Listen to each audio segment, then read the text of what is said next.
जय हिंद दोस्तों, welcome to GK GS पथ। तो आइए आज एडुटेरिया का करेंट अफेयर का जो प्रैक्टिस सेट है वह 7 देखते हैं। और ये आपका जो वार्षिकांक है 2025 का अगस्त 2024 से जुलाई 2025 तक का है। दोस्तों इसमें 18 सेट है और ये आपका 7वां सेट है। इससे पहले 6 सेट कराया गया है। अगर आप उसे नहीं देखे हैं तो देखिएगा, प्लेलिस्ट में मिल जाएगा या फिर लिंक डिस्क्रिप्शन में मिल जाएगा। ये आपका BPSC, UPPCS, JPSC, railway, SSC, Bihar दरोगा, बीएसएससी, बिहार शिक्षक और अन्य सभी प्रतियोगी परीक्षाओं के लिए उपयोगी होगा। कमेंट में बताइएगा कि सेशन आपको कैसा लगा।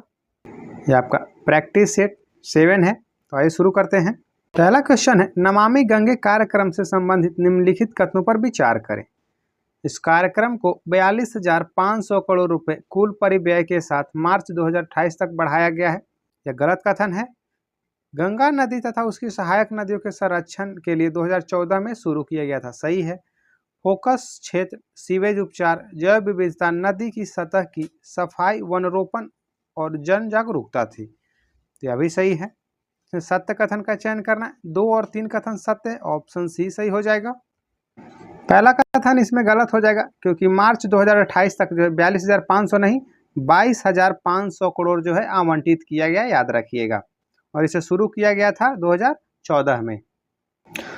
क्वेश्चन 2, स्वच्छ भारत मिशन से संबंधित निम्नलिखित कथनों में से कौन सा कथन सही नहीं है? सही नहीं है। तो पहला कथन है, ग्रामीण क्षेत्रों में खुले में शौच को समाप्त करने के लिए 2 अक्टूबर 2015 को शुरू किया गया था। पहला कथन ही गलत है। ऑप्शन ए सही नहीं है। जल शक्ति मंत्रालय के तहत पेयजल और स्वच्छता विभाग द्वारा राष्ट्रव्यापी स्वच्छता मूल्यांकन जारी किया जाता है। सही कथन है। 2 अक्टूबर 2019 तक ग्रामीण भारत में 100% स्वच्छता कवरेज हासिल किया जा चुका है। यह भी सही है। स्वच्छ भारत मिशन ग्रामीण चरण दूसरा का उद्देश्य जो है 2025 से 26 तक गाँव को ODF प्लस मॉडल में स्थिति में बदलना है। इसमें यह भी कथन सही है। ऑप्शन ए गलत है क्योंकि जो खुले में शौच को समाप्त करने के लिए 2 अक्टूबर 2014 को शुरू किया गया था। क्वेश्चन 3, ग्रेट निकोबार द्वीप परियोजना से संबंधित निम्नलिखित कथनों पर विचार करें। इसका लक्ष्य अंतर्राष्ट्रीय कंटेनर ट्रांसशिपमेंट, ग्रीन फील्ड हवाई अड्डा, टाउनशिप और एक बिजली संयंत्र का निर्माण करना। यह भी सही है। पहला कथन सही है। दूसरा कथन पाक जल डमरू मध्य के निकट है और एक प्रमुख शिपिंग मार्ग है। यह गलत कथन है। तीसरा कथन, इसे हिंद महासागर और पनामा नहर के साथ महत्वपूर्ण वैश्विक व्यापारिक मार्गों को जोड़ने के लिए डिजाइन किया गया है। तीसरा कथन भी गलत है। तो इसमें असत्य कथन का चयन करना है। तो 2 और 3 हो जाएगा। ऑप्शन बी सही हो जाएगा। कमेंट में आप बताइए कि जो पनामा नहर है वो किन 2 महासागरों को जोड़ता है। क्वेश्चन 4, भारत का पहला बायो मैन्युफैक्चरिंग इंस्टीट्यूट कहाँ स्थापित किया गया है? तो मोहाली में। ऑप्शन बी सही हो जाएगा। भारत का पहला बायो मैन्युफैक्चरिंग इंस्टीट्यूट मोहाली में स्थापित किया गया है। क्वेश्चन 5, सूक्ष्म, लघु एवं मध्यम उद्यम के वर्गीकरण से संबंधित निम्नलिखित कथनों पर विचार करें। सूक्ष्म उद्यम निवेश 2.5 करोड़ टर्नओवर और 20 करोड़ है। सूक्ष्म उद्यम निवेश जो 25 करोड़ और टर्नओवर 125 करोड़ है। मध्यम उद्यम निवेश 125 करोड़ और टर्नओवर 500 करोड़ है। इसमें असत्य कथन का चयन करना है। तो 1 और 2 असत्य कथन है। ऑप्शन ए सही हो जाएगा। क्वेश्चन 6, देश के पहले वर्ल्ड पीस सेंटर का उद्घाटन कहाँ किया गया? तो गुरुग्राम, हरियाणा में। ऑप्शन डी सही हो जाएगा। गुरुग्राम में देश के पहले वर्ल्ड पीस सेंटर का उद्घाटन किया गया। क्वेश्चन 7, देश का पहला राज्य जिसने हस्तलिखित बजट प्रस्तुत किया है? तो छत्तीसगढ़ के द्वारा। ऑप्शन डी सही हो जाएगा। क्वेश्चन 8, भारत के क्वांटम प्रौद्योगिकी अनुसंधान से संबंधित निम्नलिखित कथनों में कौन सा कथन सही है? तो हाल ही में रक्षा अनुसंधान एवं विकास संगठन ने भारत की स्वदेशी क्वांटम क्षमताओं को आगे बढ़ाने के लिए क्वांटम प्रौद्योगिकी अनुसंधान का उद्घाटन किया है। तो पहला कथन सही है। भारत सरकार ने राष्ट्रीय क्वांटम मिशन को 2022 में स्वीकृति दी तथा इस अवधि 2023-24 से 2030-31 तक है। दूसरा कथन गलत है। तो ऑप्शन ए इसमें सही है। दूसरा कथन गलत है। राष्ट्रीय क्वांटम मिशन को जो है 19 अप्रैल 2023 को मंजूरी दिया गया, याद रखिएगा। और इसकी अवधि 2023-24 से 2030-31 तक है। क्वेश्चन 9, किस देश की महिलाओं ने लेट्स स्टडी नामक अभियान शुरू किया है? तो अफगानिस्तान के ऑप्शन सी सही हो जाएगा। क्वेश्चन 10, भारत की जीडीपी ग्रोथ रेट से संबंधित निम्नलिखित कथनों पर विचार करें। पहला कथन है, भारत वास्तविक जीडीपी के आधार पर दुनिया की चौथी सबसे बड़ी अर्थव्यवस्था बन गई। सही कथन है। IMF के अनुमान के अनुसार भारत 2028 तक दुनिया की तीसरी सबसे बड़ी अर्थव्यवस्था बन जाएगी। यह भी कथन सही है। इसमें सत्य कथन कौन है? 1 और 2 दोनों, ऑप्शन सी सही हो जाएगा। भारत जो है वास्तविक जीडीपी के आधार पर दुनिया की चौथी सबसे बड़ी अर्थव्यवस्था बन गई है और यह जापान को पीछे छोड़ दिया है। पहला नंबर पे अमेरिका है, दूसरा पे चाइना, तीसरा पे जर्मनी और चौथा पे भारत आ गया है। किस देश की पहली महिला राष्ट्रपति नेटुम्बो नंदी नदैत्वा बनी है? तो नामीबिया की, ऑप्शन बी सही हो जाएगा। याद रखिएगा, नेटुम्बो नंदी नदैत्वा, नामीबिया। केंद्र सरकार ने चंद्रयान 5 मिशन को मंजूरी दे दी है। इस संबंध में निम्नलिखित कथनों पर विचार करें। मिशन में 250 केजी का रोवर ले जाने की तैयारी है। सही कथन है। भारत और जापान ने संयुक्त रूप से चंद्रयान 5 यानी लूपेक्स मिशन की योजना बनाई, यह भी कथन सही है। इसका उद्देश्य चंद्रमा के सतह और उप सतह का अध्ययन कर चंद्रमा पर पानी और बर्फ के भंडार का पता लगाना है। तीसरा कथन भी सही है। सत्य कथन ढूंढना है 1, 2 और 3, ऑप्शन सी सही हो जाएगा। स्पेस एक्स ड्रैगन अंतरिक्ष यान से लौटने वाले अंतरिक्ष यात्री इनमें से कौन है? Sunita Williams, Butch Wilmore, Nick Hague और एलन शेफर्ड। तो इनमें से सभी हो जाएगा, ऑप्शन डी सही हो जाएगा। स्पेस एक्स ड्रैगन अंतरिक्ष यान से Sunita Williams, Butch Wilmore, Nick Hague और एलन शेफर्ड लौटे हैं।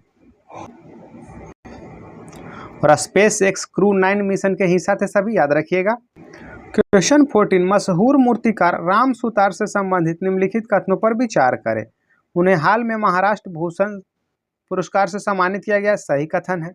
राम सुतार ने गुजरात में प्रतिष्ठित स्टैच्यू ऑफ यूनिटी को डिजाइन किया। यह भी कथन सही है। तीसरा कथन है, राम सुतार 100 वर्ष के भारतीय मूर्तिकार हैं। तीसरा कथन भी सही है। तो इसमें असत्य कथन चयन करना है। इनमें से कोई नहीं, ऑप्शन डी सही हो जाएगा। क्वेश्चन 15, विश्व वायु गुणवत्ता रिपोर्ट 2024 से संबंधित निम्नलिखित कथनों पर विचार करें। सबसे प्रदूषित देश चार्ट, गलत है। भारत का स्थान चौथा है, यह भी गलत है। ढाका विश्व की सबसे प्रदूषित राजधानी है, यह भी कथन गलत है। मेघालय का बर्निहाट दुनिया का सबसे प्रदूषित शहर है, यह कथन सही है। तो इसमें असत्य कथन का चयन करना है। 1, 2, 3 हो जाएगा, ऑप्शन सी सही हो जाएगा। सबसे प्रदूषित देश बांग्लादेश है, जबकि भारत का स्थान इसमें 5वां है। और विश्व की जो प्रदूषित सबसे राजधानी है नहीं है, दिल्ली। क्वेश्चन 16, किस भारतीय लंबी दूरी की धावक को प्रतिबंधित पदार्थ ऑक्सेड्रोलोन के लिए सकारात्मक परीक्षण के बाद विश्व एथलीट इंटीग्रिटी यूनिट द्वारा 4 साल के लिए प्रतिबंधित कर दिया गया है? अर्चना जाधव को, ऑप्शन डी सही हो जाएगा। क्वेश्चन 17, पुरुष और महिला कबड्डी विश्व कप इंग्लैंड 2025 के विजेता कौन देश है? तो अपना प्यारा भारत है, ऑप्शन बी सही हो जाएगा। और पुरुष और महिला कबड्डी विश्व कप 2025 में इंग्लैंड में हुआ था, याद रखिएगा। क्वेश्चन 18, अभ्यास खंजर का 12वां संस्करण भारत और किस देश के बीच संयुक्त सैन्य अभ्यास है? तो किर्गिस्तान हो जाएगा, ऑप्शन सी सही हो जाएगा। खंजर जो है भारत और किर्गिस्तान के बीच संयुक्त सैन्य अभ्यास है, जबकि कजाकिस्तान के साथ डस्टलिक अभ्यास किया जाता है। क्वेश्चन 19, भारत की नदियों में कुल 6327 डॉल्फिन पाई गई है। इस संबंध में निम्नलिखित कथनों पर विचार करें। यह राष्ट्रीय वन्य जीव संस्थान द्वारा देश की पहली नदी डॉल्फिन संख्या की अनुमानित रिपोर्ट है। सही कथन है। सबसे ज्यादा संख्या बिहार में 2397, गलत कथन है। दूसरी सबसे ज्यादा संख्या उत्तर प्रदेश में है 2220, यह भी गलत कथन है। तो इसमें सत्य कथन नहीं है। 2 और 3 सही नहीं है, ऑप्शन सी सही हो जाएगा। यह रिपोर्ट जारी किया गया राष्ट्रीय वन्य जीव संस्थान के द्वारा। और सबसे ज़्यादा जो डॉल्फिन है वो उत्तर प्रदेश में है, जबकि बिहार में 2220 है डॉल्फिन की आबादी। क्वेश्चन 20, केंद्रीय मंत्री डॉक्टर जितेंद्र सिंह ने राष्ट्रीय ध्रुव और महासागर अनुसंधान केंद्र में सागर भवन और ध्रुव भवन का उद्घाटन कहाँ किया है? तो गोवा में, ऑप्शन ए सही हो जाएगा। और सागर भवन और ध्रुव भवन का उद्घाटन जो गोवा में किया गया है। और गोवा की राजधानी पणजी है और गोवा में, और मांडवी नदी जो है गोवा में ही है, याद रखिएगा, और दूध सागर जलप्रपात भी यहीं है। क्वेश्चन 21, किस फुटबॉल खिलाड़ी को नाइटहुड की उपाधि से सम्मानित किया गया है? तो डेविड बेकहम, ऑप्शन डी सही हो जाएगा। और लियोनल मेसी से याद रखिएगा, संयुक्त राज्य अमेरिका के सर्वोच्च नागरिक पुरस्कार जो है the presidential medal of freedom से सम्मानित किया गया है। क्वेश्चन 22, हाल ही में अमेरिकी राष्ट्रपति डोनाल्ड ट्रंप द्वारा हस्ताक्षरित टेक इट डाउन एक्ट किससे संबंधित है? तो एआई जनरेटेड डीप फेक सामग्री के नियंत्रण हेतु, ऑप्शन ए सही हो जाएगा। क्वेश्चन 23, प्रथम सागर माथा संवाद कहाँ आयोजित किया गया? तो नेपाल में, ऑप्शन सी सही हो जाएगा।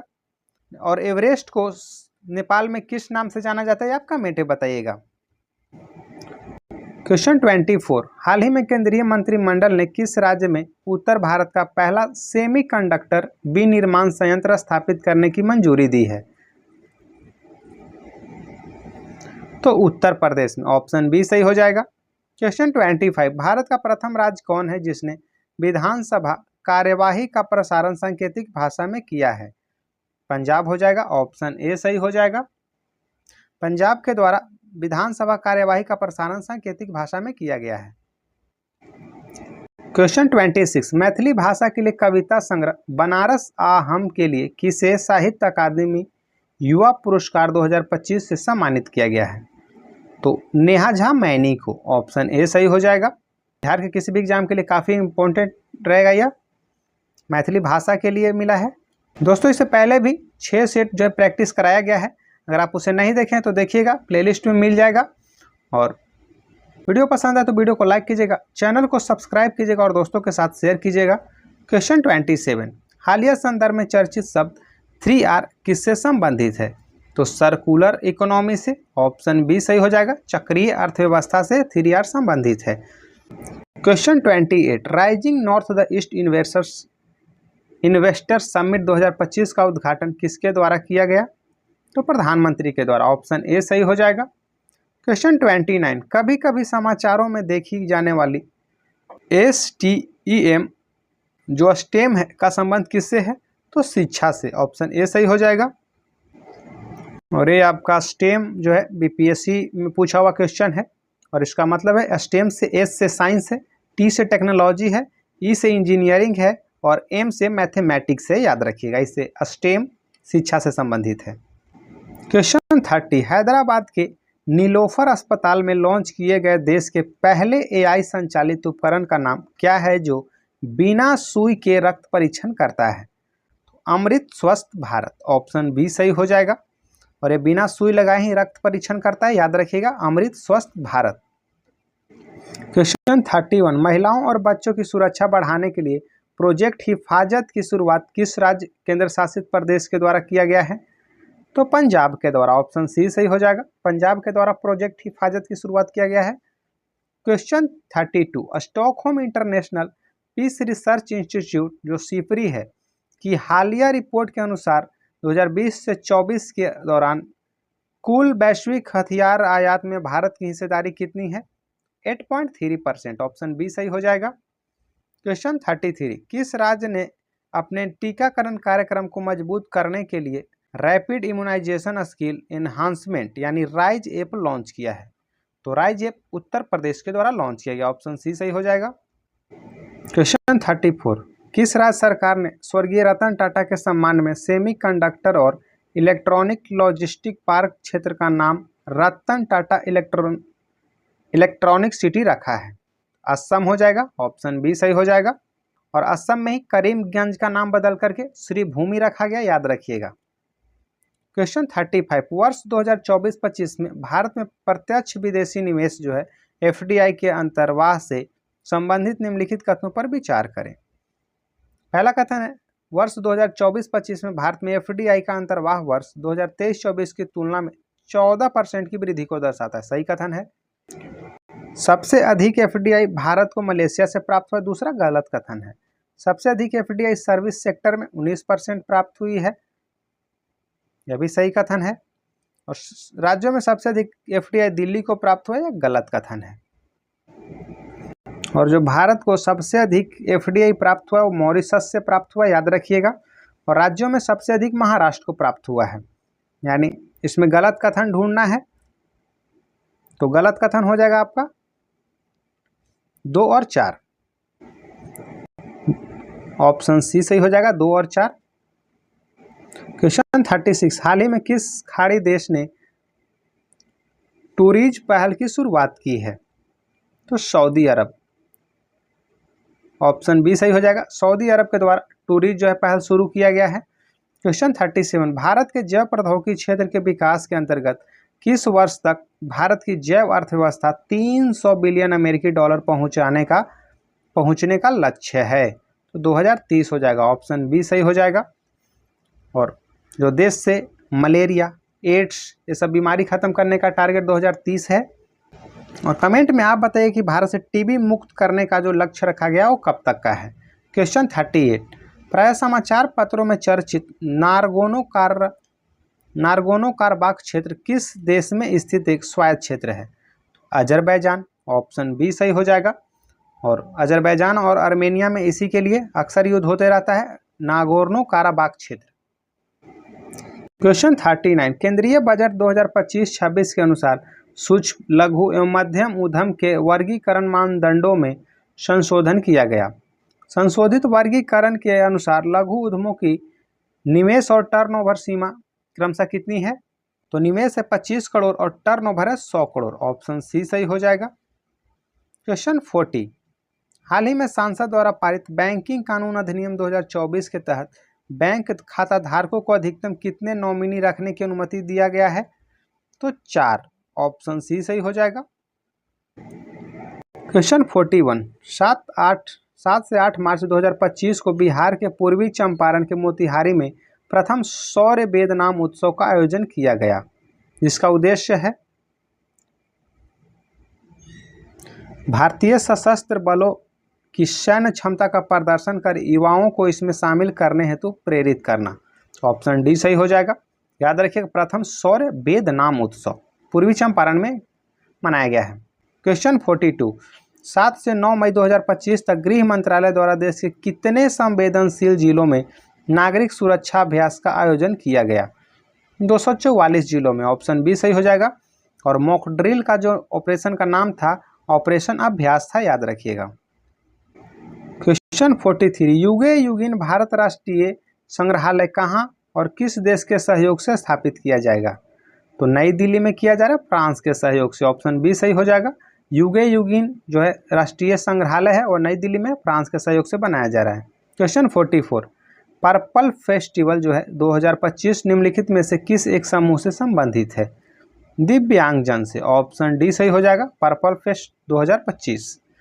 क्वेश्चन 45, राष्ट्रीय रोपवे विकास कार्यक्रम भारत सरकार के किस परियोजना का हिस्सा है? तो पर्वतमाला परियोजना। ऑप्शन बी सही हो जाएगा। और पर्वतमाला परियोजना है 25 अक्टूबर 2021 को शुरू किया गया था, याद रखिएगा।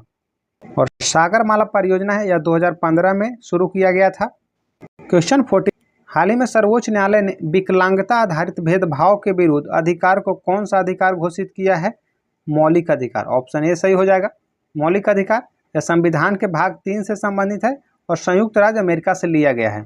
और अनुच्छेद हो जाएगा इसमें 12 से 35 तक, याद रखिएगा।